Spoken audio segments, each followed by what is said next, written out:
America और Iran और Israel के जो बीच युद्ध हो रहा है वो लगभग 1 महीना होने जा रहा है, लेकिन अभी भी ये युद्ध खत्म होने का नाम नहीं ले रहा है। इससे देश का नुकसान हो रहा है, लोगों का नुकसान हो रहा है। और अभी हाल में भारत में भी एलपीजी से लेकर गैस, पेट्रोल तक में मारामारी मची हुई है। इन सब पर बात करने के लिए हमारे साथ हैं सैफ अब्बास हैं, मौलाना सैफ अब्बास। अब्बास भाई, किस तरीके से देख रहे हैं? अब लगभग महीना भर होने जा रहा है इस युद्ध को। बिस्मिल्लाहिर्रहमानिर्रहीम। देखिए, जहाँ तक ईरान और ये अमेरिका इजराइल की जंग का बात है, इसमें सबसे पहले आपको देखना चाहिए कौन गलती पे है, कौन कसूरवार है। अगर सब मिल के अमेरिका और इजराइल की गुंडागर्दी, दहशतगर्दी, इसकी निंदा कर दें तो मैं समझता हूँ ये बहुत जल्दी मामला शांत हो जाएगा। हर एक अमेरिका और इजराइल की धौंस में है, बोल नहीं रहा है कोई। भाई, दुनिया ने देखा कि हज़ारों किलोमीटर दूर से आया अमेरिका और उसने ईरान पे हमला कर दिया। अब जब उसने हमला किया तो कसूरवार कौन है? ईरान शांतिपूर्ण तरीके से अपने मुल्क के अंदर अपना काम कर रहा है। आप ज़बरदस्ती आ रहे हैं और आने के बाद हमला कर रहे हैं। ईरान ने कह दिया था कि देखिए, जो बेसेस इनके हैं खलीज में, आज अमेरिका ने, ईरान ने कहा था अगर यहाँ से हमला होगा तो मारेंगे, चाहे दुबई से हमला हो, चाहे कुवैत से हो, चाहे बहरीन से हो। आज अमेरिका ने पूरे खलीज को जंग की आग में जला दिया है। ईरान का कोई कसूर नहीं है। जब आप सऊदिया बेस से मार रहे हैं, जब आप बहरीन के बेस से मार रहे हैं, तो उसका रिवर्स भी तो वहीं जाएगा ना। अब जो बड़े मुल्क हैं उनको बोलना चाहिए, उनको कहना चाहिए, गलत को गलत कहें। मैं कुछ नहीं कहता हूँ, मैं नहीं कह रहा हूँ आप सपोर्ट किसी करें। गलत को गलत कह दिए, सही को सही कह दिए, ख़त्म। इतनी सी बात है। 2 महीने से कंटिन्यू, जनवरी और फरवरी, बल्कि लास्ट दिसंबर 2025 से आप वहाँ चाहते हैं खलफिशार मचाए हुए कि तख्ता पलट हो जाए। अमेरिका ये समझ रहा था कि जिस तरीके से उसने बांग्लादेश में तख्ता पलट 48 घंटे में करा लिया, या श्रीलंका और नेपाल, ये सब चीज़ें जो गड़बड़ सड़बड़ कराई उसने, उसी तरीके से वो ईरान में भी करा लेगा। जैसे वेनेजुएला से वहाँ के प्रेसिडेंट को उठा लाया तो वो करा लेगा। लेकिन देखिए, जो उनके इंटरनल मामले थे, ईरान की जनता ने, जो ईरान कह रहे थे जनता से, अमेरिका कह रहा था ना जनता से कि हम आ रहे हो, तुम परेशान ना हो, उस जनता ने अमेरिका को नकार दिया। क्यों?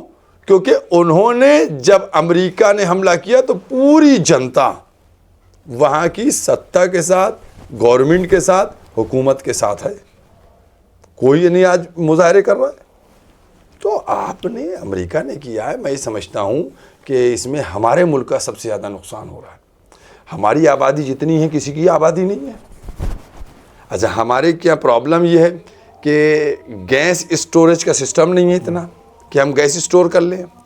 हमारे पास जो पेट्रोल वगैरह की बात है, वो भी महीना सवा महीने भर का हम स्टोर कर पाते हैं। अब हमें 5 जहाज़ अभी मिले हैं, 3 गैस के जहाज़ मिले हैं और 2 पेट्रोल के जहाज़ मिले हैं। जो पेट्रोल के 2 जहाज़ मिले हैं, उनका कैलकुलेशन जानकार लोगों ने बताया वो 6 घंटे का इंडिया का पेट्रोल है। और जो 3 जहाज़ गैस के मिले हैं, एलपीजी के, वो 1.5 दिन की गैस है। मैं बिल्कुल एकदम एथेंटिक बात कर रहा हूँ आपसे, प्रूफ के साथ। इतना है तो हम, ये 1.5 दिन की गैस आई है और ये 6 घंटे का पेट्रोल आया। अब क्या होगा ये बताइए। अच्छा, इसमें अमेरिका का जो कहना है कि कभी मिसाइल की बात कर रहा है कि लॉन्ग रेंज की मिसाइल पर काम कर रहा है, ईरान परमाणु की बात कर रहा है। आखिरकार आपको क्या लगता है, गोल क्या है अमेरिका का इस हमले के पीछे? उसका टारगेट क्या है? क्योंकि तख्ता पलट का तो फिलहाल वो मामला फेल होता दिख रहा है। वो तो सबने देख लिया, तख्ता पलट हो ही नहीं सकता। वहाँ की जनता अपनी गवर्नमेंट से और खुददार है, किसी दूसरे के चक्कर में नहीं पड़ती है। जहाँ तक ट्रंप है, ये गुंडैती है, गुंडागर्दी है। हमारी हुकूमत को समझना चाहिए अभी क्या गुंडागर्दी की। हमारा एक जहाज़ आदमियों को जंजीरों में बांध के भेज दिया। डिपोर्ट कहीं ऐसे होता है? बताइए, ये क्या चीज़ है? एक जहाज भर के जो 200 आदमी जंजीरों में बांध के भेजे जा रहे हैं। डिपोर्ट होता है, मैं भी दुनिया में देख रहा हूं। एग्जिट लगाई, बिठा दिया, जाइए आप। एयरपोर्ट से जहाज बिठा दी, जाइए अब नहीं एंट्री आपको मिलेगी। जंजीरों में ये गुंडागर्दी है। देखिए आप जब हमारे इंडिया ने न्यूक्लियर टेस्ट किया था, हम पर अमेरिका ने पाबंदी लगाई थी नहीं लगाई थी? लगाई थी, बिल्कुल, पोखरण में लगी थी नहीं लगी थी? आज हम अपने मुल्क की सेफ्टी के लिए बना रहे न्यूक्लियर, आप क्यों परेशान हो रहे? आप भी तो बनाए बैठे हुए हैं। हम मिसाइल अपनी सेफ्टी के लिए बना रहे हैं, आप क्यों परेशान हो रहे हैं? हम अपनी सिक्योरिटी नहीं करेंगे? आप जो दिल चाहा असलहा बना लें, दूसरा अगर बनाए तो उसके ऊपर पाबंदी है। ये क्या है? यूनाइटेड नेशन जो है, या तो उसके लिए बोर्ड लगाना पड़ेगा, कोई स्टिकर बना के गुमशुदा की तलाश, यूनाइटेड नेशन गुम हो गया, खो गया है, या फिर वो किसी ट्रम्प की जेब से निकलेगा यूनाइटेड नेशन। आपको लगता है भूमिका उसकी कहीं ना कहीं कमजोर दिख रही है आपको इस मामले में? कमजोर जीरो है, जीरो है। आप बताइए, अमेरिका जो बात कर रहा है मतलब इंसानियत की, उसने वहां बच्चों को मारा, लड़कियों को 150 स्कूल पे मारा, 160-70 बच्चियां मर गई। आबादी पे मारा जा रहा है, अस्पतालों पे मारा जा रहा है, कॉलेजेस पे मारा जा रहा है, स्टेडियम पे मारा जा रहा है। ये कंडीशन बना दी है। उसके अलावा आपसे तो मैं वो बात कर रहा हूं, हवा वाली तो बात है ही नहीं। आप खुद देखे, जो इंटरनेशनल कोर्ट ऑफ जस्टिस उसने नेतन्याहू को कहा है नहीं वार क्रिमिनल, उसकी गिरफ्तारी का वारंट है, आप उसके साथ मिलकर दूसरे मुल्कों पे हमला कर रहे हैं। तो ये दोनों जो हैं, अमेरिका और इजराइल, पूरी दुनिया में दहशत फैलाए हुए हैं, गुंडागर्दी कर रहे हैं, और जहां इनको तेल नजर आता है वहां पर ये कब्जा करने की कोशिश कर रहे हैं। अभी जो सुप्रीम कमांडर रहे खामनेई, उनके निधन के बाद भारत में भी काफ़ी शोक हुआ। कई प्रदेशों में मदद की बात की जा रही है कि ईरान वहाँ मदद भेजी जाए। किस तरीके से देखते हैं कि भारत का क्या रोल आप देख रहे हैं इस पूरे मसले में? देखिए, भारत को जो रोल था भारत का, वो रोल इधर कुछ सालों से अच्छा नहीं है। मैं सिर्फ ईरान की बात नहीं करूँगा, हमारा कितना पुराना दोस्त रशिया है, रूस। आज हम रूस के कॉन्फिडेंस को नहीं ले पा रहे हैं, समझ गए? अमेरिका ने भारत को धोखा दिया या नहीं दिया, मैं ऑन कैमरा आपसे बात कह रहा हूं। बिल्कुल एक एक बच्चा जानता है। अब की बार समझे क्या नतीजा मिला आपको? टैरिफ ठोक दिया आपके ऊपर। इनसे तेल नहीं खरीदो, उनसे तेल खरीदो, ये नहीं करो, वो नहीं करो। यहां तक हमारे लिए, हमारे मतलब 140 करोड़ भारतीयों के लिए ये शर्म की बात है। हिंदू मुस्लिम ये नहीं बात कर, 140 हमारे प्रधानमंत्री से वो कहता है कि इनकी राजनीति हमारे खत्म कर सकते हैं। कहा नहीं कहा उसने? हमारे प्रधानमंत्री को हड़का रहा है इस तरीके से कि इनकी राजनीति खत्म हो सकती है। तो जो हमारा मामला था, अमेरिका ने धोखा दिया, क्लियर आपने देखा किस तरीके से भारतीयों को निकाला गया, बांध के भेजा गया, आपने देखा। हमने उनके साथ, हमारे प्रधानमंत्री ने उनके साथ उनके इलेक्शन को कैंपेन भी किया और वोट भी दिलवाए, सब कुछ किया। नतीजा क्या मिला? सिवाय बेवफाई के। वही सेम कंडीशन इजराइल आपके साथ करेगा। सादे कागज पे लिख लीजिए, ये लोग किसी के नहीं हैं। आप जो अभी समझ रहे हैं इजराइल के लिए हवन हो रहे हैं जीत के लिए, ये तो भूल जाएं, अमेरिका इजराइल नहीं जीत सकते हैं, ये हार चुके हैं। अभी पूरा मीडिया कह रहा है ये हार गए, अभी बाकायदा ये हारेंगे। इनके ग्राफ को जितना ईरान ने गिरा दिया है, बस जमीन पे पड़ा होना बाकी है इनका।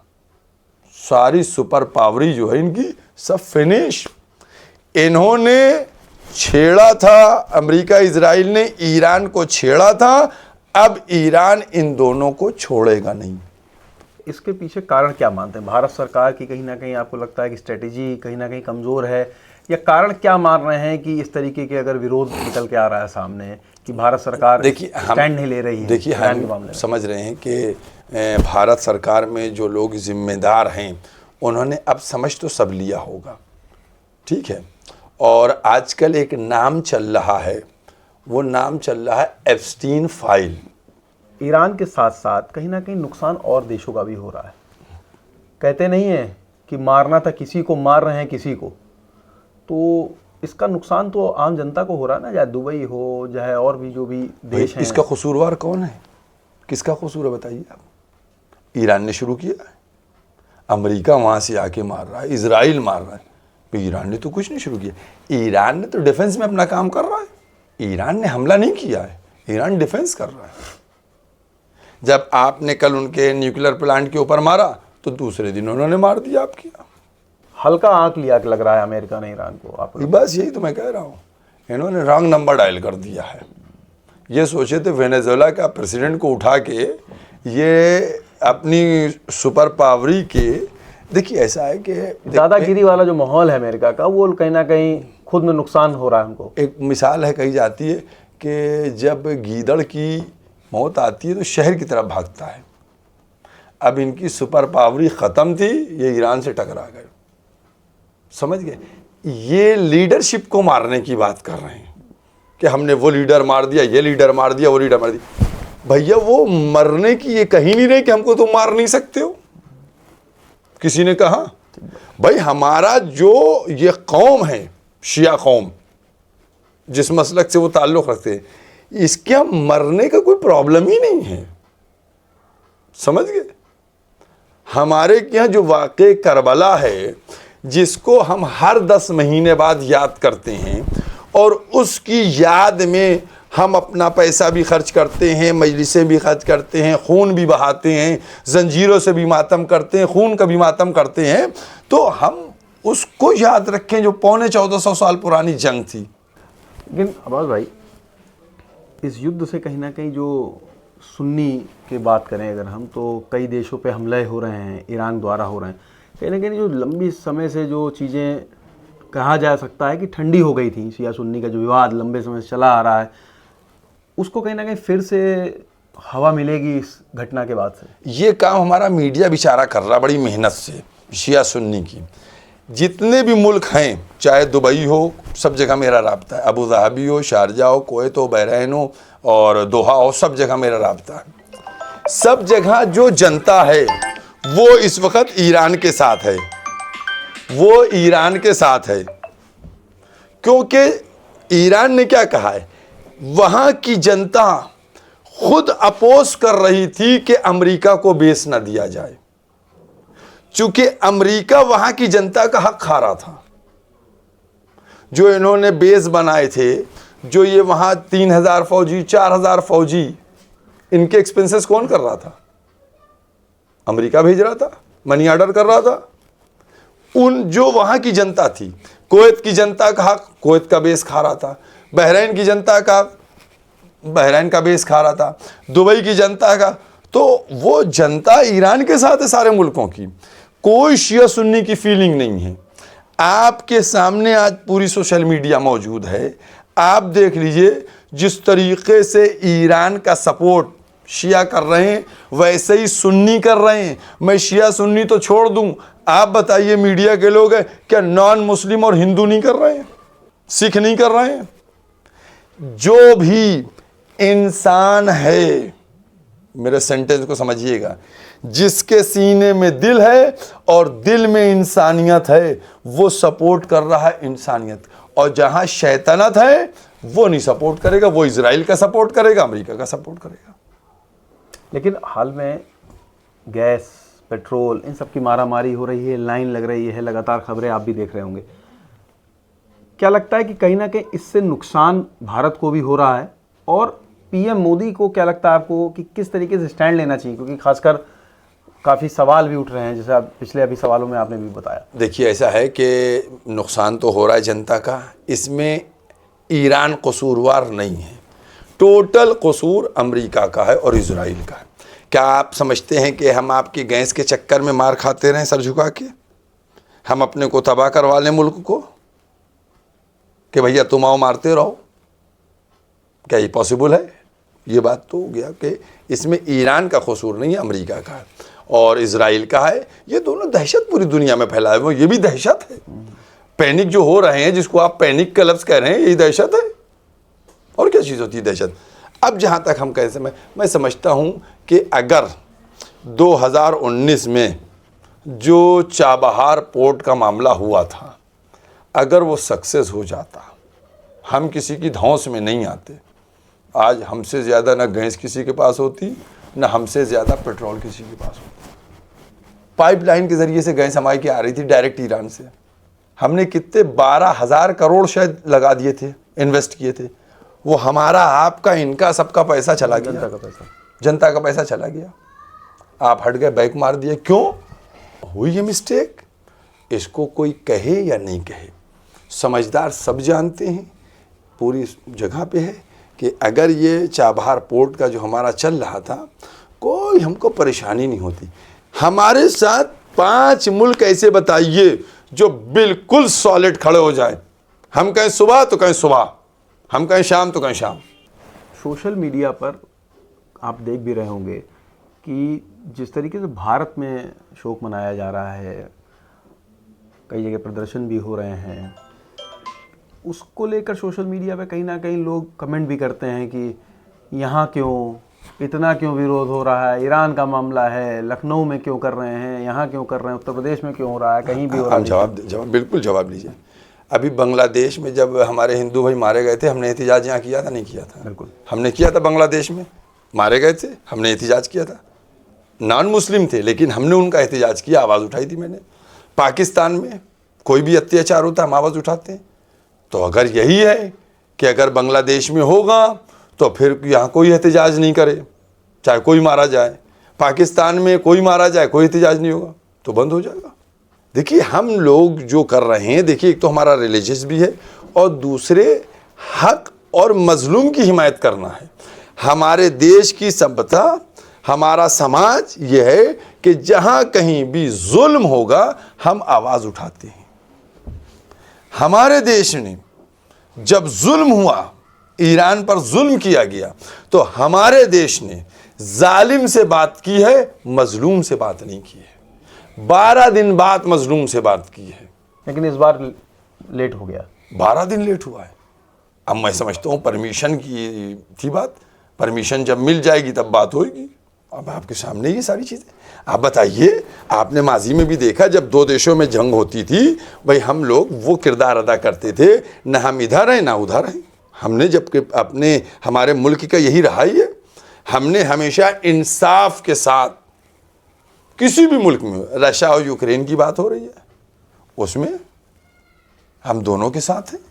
भाई नहीं होना चाहिए, नहीं होना चाहिए, गलत हो रहा है, ये सही हो रहा है, बात कहीं भी नहीं होना चाहिए, डिप्लोमेटिक बात होना चाहिए। आप भी वही तरीके से, आपने नेक्स्ट डे उसने हमला किया ईरान पे, उसने वहां के रेजिलेंस सुप्रीम लीडर को मारा, उसके बाद आपने नेक्स्ट डे उसी से बात की।